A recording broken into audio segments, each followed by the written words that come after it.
the greatest role that footy plays in my life now is it serves as like a connection to other people, and it brings me closer to my friends and the people around me. I guess the communal aspect of the sport has brought the most value to me in my life.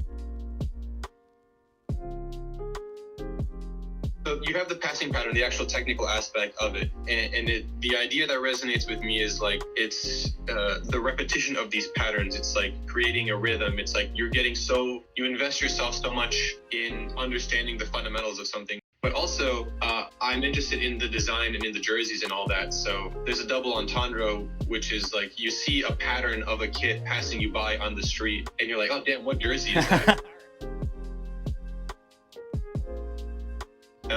Risograph printing is one that it resonates with like a particular subculture in art and printmaking, like the zine culture and stuff like that. Anything else, it's better than like if I want to make extra little prints or posters or whatever, I'd rather do Riso than like inkjet. It just added extra quality to it. It's easy enough to produce a publication and do like what other people are doing, but I want to provide a bit of extra value for the people that buy into passing pattern, a little bit of extra something they can take home with them.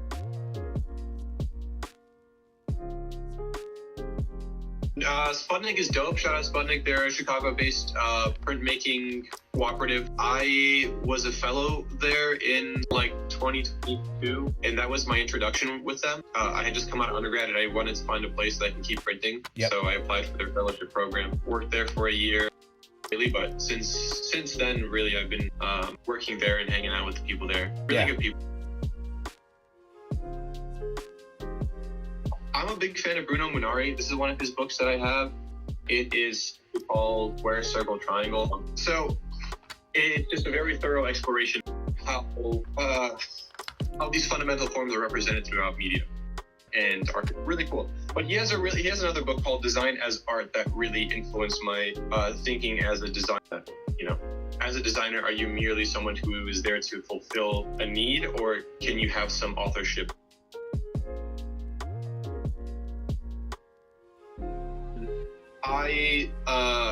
I look at the design itself, if it's enticing for me. There are certain clubs I stay away from because, I'm a Chelsea fan. I can appreciate like a good United kit. I'm also Bulgarian, so I love Berbatov, and he has only played for clubs that I hate, so I can never get Berbatov. So yeah, for me, it's a matter of like, is the design good? Is it what year is it from? Also, like, the significance of that period in time is also important for me. Like, I'd rather buy a kit from a successful season than one that wasn't so, because I like the narrative behind it. Like, the kits themselves don't exist in isolation. There's a lot of history in each shirt, and that's an important part of, if I'm going to spend $100 on a kit, I better get one that has a good story behind it. What can I say about Zidane that hasn't already been said? He's awesome. Came up with this idea for these like little cutout guys that kind of stand up on their own. First it was Maradona, and I was like, okay, I have to like come up with some other ones. And then there was Ronaldo was the other. And then I remember looking at a poster where it was a series of 6 photos of Zidane scoring that volley in the Champions League semifinal against Leverkusen. So the poster was like 6 photos, and each photo was at a different moment of the volley. And I saw that, and I'm like, I'm just gonna put Zidane in there.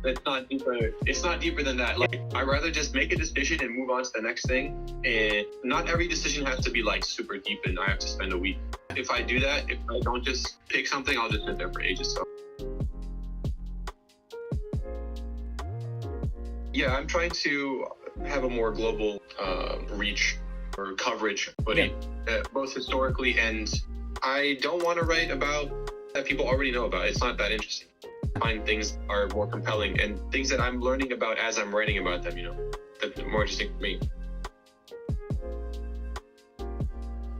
And I think it's pretty objective that is like the pinnacle moment for women's football in the U.S. With everything I do, I want there to be ties between everything that I'm highlighting. So if I'm going to be writing about Nicole and her role in trying to elevate women's football in Chicago, as well as her history as a player herself, I wanted to use that moment as a connection between the article and the rest of and some of the other material that I'm producing. So I want there to be ties between everything. In the same way I'm trying to feature like football players from around the world and different cultures and all that, it's not all about men. I wanted to take the moment and create something that shows appreciation towards the women that play the sport as well. Oh man, I think that project symbolizes maybe where I want to go with my career as a whole. That as a designer, and where I see myself being in a couple of years.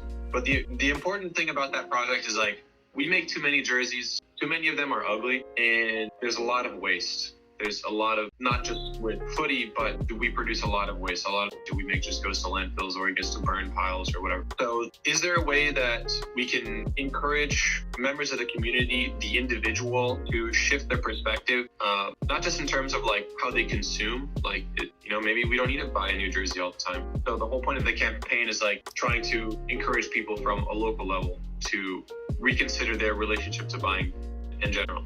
But also, what about the stuff that we already have? Like, is there a way that we can save the garments we have before they just go straight to the bin or elsewhere?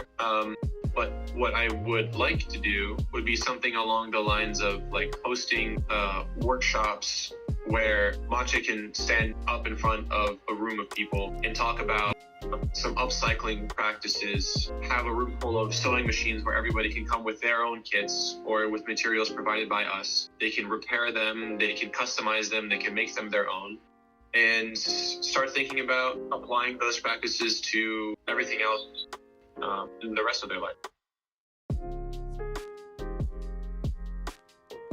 Issue number 3, I'm planning for this summer.